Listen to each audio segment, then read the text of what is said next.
guys. I wanted to walk you through what I did today, and I'm gonna try to do it quickly.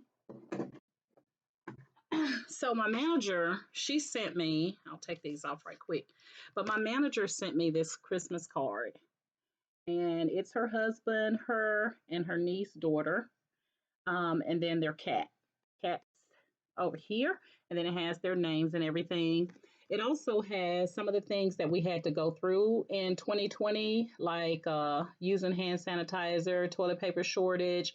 She's a plant lover, and so she had a lot of really nice things on here to represent their family, where she sent these Christmas cards out to us. So I wanted to take this Christmas card and actually place it on a coffee mug for her, as one of my gifts to her for Christmas, so that she can always remember this as well, with her drink of coffee in the mornings.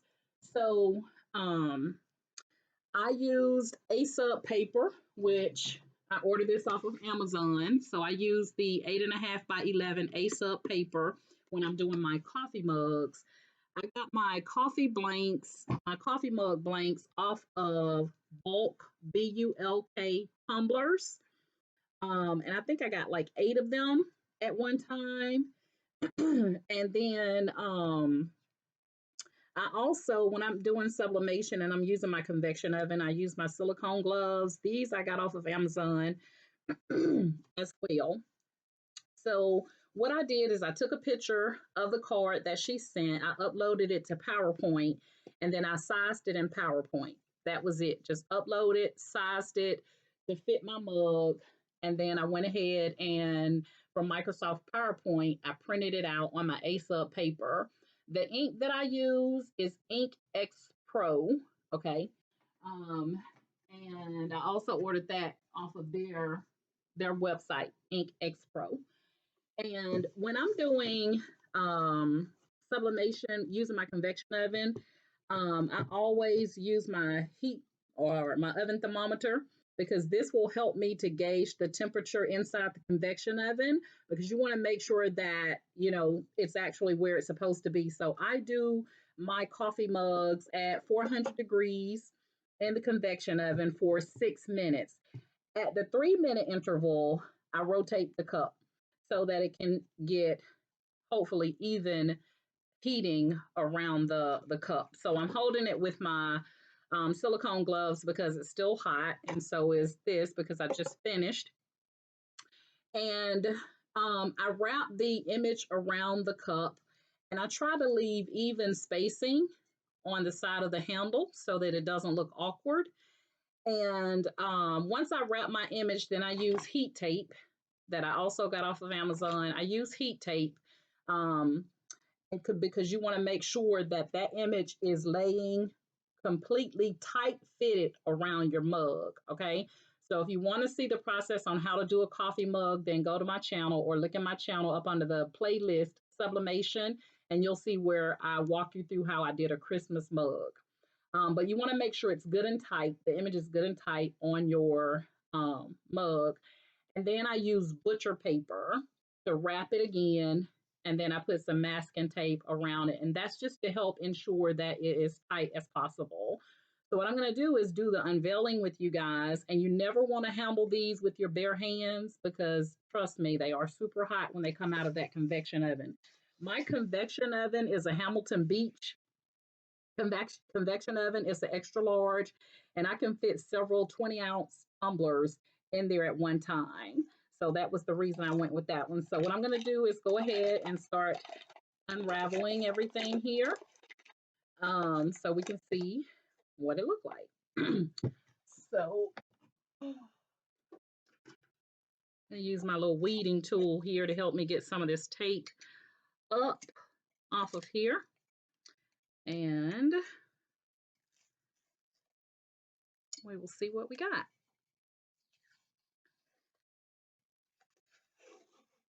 So if you have a heat press for mugs, then you don't have to, do all this masking tape and stuff, because you have the silicone wrap that is inside your mug, your heat your mug heat press.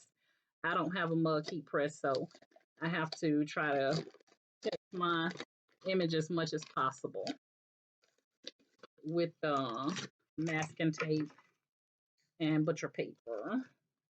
Now I know that for the people that have the mug heat press that they do use the butcher paper, I think, as well, because they want to protect their silicone um, mat on the inside of their mug from picking up any of the coloring. So yeah, I got a big thing of butcher paper from Amazon that I ordered, and it's gonna last me like for a long time. For a long time. I was a little iffy about the price at first, but for the amount and the bigger roll that I got, it's well worth it because it's not gonna be used up anytime soon. So I'm glad I went ahead and ordered it. So all I'm doing, guys, is just taking off all of my tape and paper and stuff here to reveal my image to see what we got here. Now, one thing I don't like about the masking tape is it does leave a little bit of stickiness on the cup, so you do have to wash it, really good and get that stickiness off. That's the only part I don't like. Oh, it came out super, super light. I'm going to put it back. I'm going to put it back in the oven because it is super, super light. It's like too light to unveil. So I'm going to put it back in there. So let me see if I can barely touch it. I can barely touch it because it's so hot. But I'm going to put it back in because it's so light. And I don't know if it's that light because that's as dark as it's going to get. But I'm going to try to make it get darker, guys. This thing is burning. All right, so stay tuned. All right, guys, I'm back. And I'm going to see if I was able to salvage this mug that I was trying to create for my manager here. And my mug is super, super duper, duper hot. All right, so I cannot stress this enough, do not handle these mugs without some type of protection on. I got these on Amazon. I want to say they were like maybe 11. I don't think I paid more than $11 for them. But even though this thing is super, super hot to touch, I don't feel the heat is bad with my gloves on. So we're going to go in and we're going to see what happened. This time I didn't use the butcher paper.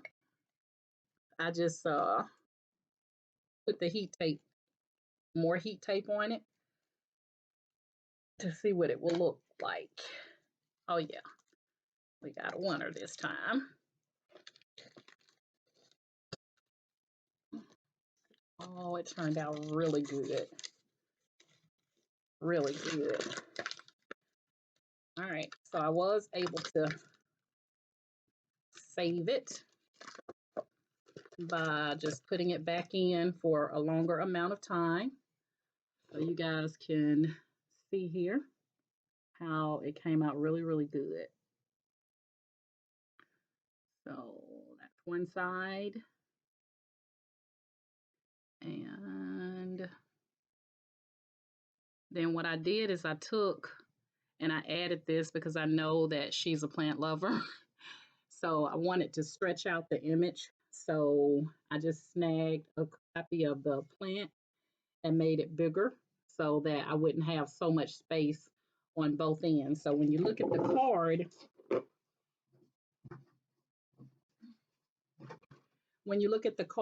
when I uploaded it to PowerPoint, I took a little snippet of this plant and the little books or gifts or whatever that is, gifts. So I took a little snapshot of the plant with the gifts, and then I just made it the size of the rest of the card so that I would have some room to make it look even. Oh, I think I burned my baby right there. Okay, I might have to paint that little part, but I got a little burn mark right there.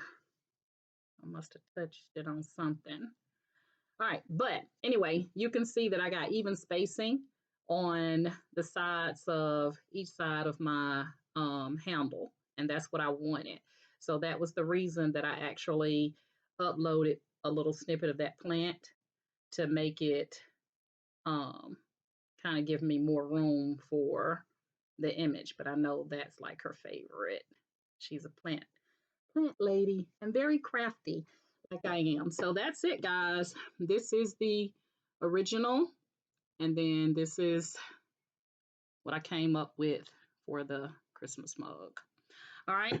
So if you have any questions about the process, I don't want to keep doing mugs over and over and over again, the complete process. So on my YouTube channel, under playlist, there is a Christmas mug where I walk you through how I designed the PowerPoint, how I designed the coffee mug in PowerPoint. Um, and then I walk through the whole shebang with you. But this, I just wanted to show you how you guys can, when you see an image or if you have a photograph or something like that, just upload it. You can do the same thing in Cricut Design Space. I just tend not to use Cricut Design Space for the print and cut because I don't want that black line and I don't want it to limit what size I can print and all that good stuff. So Microsoft PowerPoint works perfectly great for me. Excuse me, my food over here. I was eating some peach cobbler. Um, but I just wanted to show you guys the process on how you can use something as simple as a greeting card and then, place it on a mug like that. So that's the purpose of this. And then I didn't do any overlapping. So you can see it's kind of sticky down here. That was from the masking tape. So when this cools down, then I'll go in and wash it and and take care of that. But dang it, I hate I burned my handle right there. I don't know how I burned it. But anyway, it's perfect and I think she'll love it. Okay. All right, guys. If you have any questions, comments, concerns about the process, again, go back, watch the Christmas mug tutorial under the playlist for sublimation, and it'll walk you through the complete process. All I did differently was I just used an image, as you saw here. And again, Asa paper. I ordered off of Amazon. I use Ink X Pro, and then my printer is the Epson Workforce 7720 that I changed over from an inkjet to a sublimation printer. And make sure you have heat tape, some silicone gloves, scissors to cut out everything, and I use a Hamilton Beach extra large convection oven.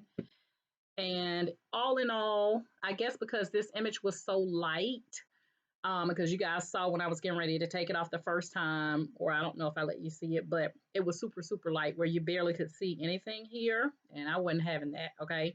So all in all, I want to say that I may have left this in for like 15 minutes total, as opposed to 6. But it's not burned or anything like that. It just got that handle right there a little bit. But all of their names are on here perfectly, even the cat, which is what I wanted. So I think it turned out good. All right, guys, if you're in my Facebook group, Candoris's Cricut and Creative Crafters, thank you guys so much for being in my group. And if you see my tutorials on YouTube and you like my tutorials, then please like, share, and subscribe. And also hit that bell notification in the top right corner so that you'll be made aware anytime I upload videos to YouTube. You guys can see I'm working on my little craft area, so, it's coming along, okay? It's coming along.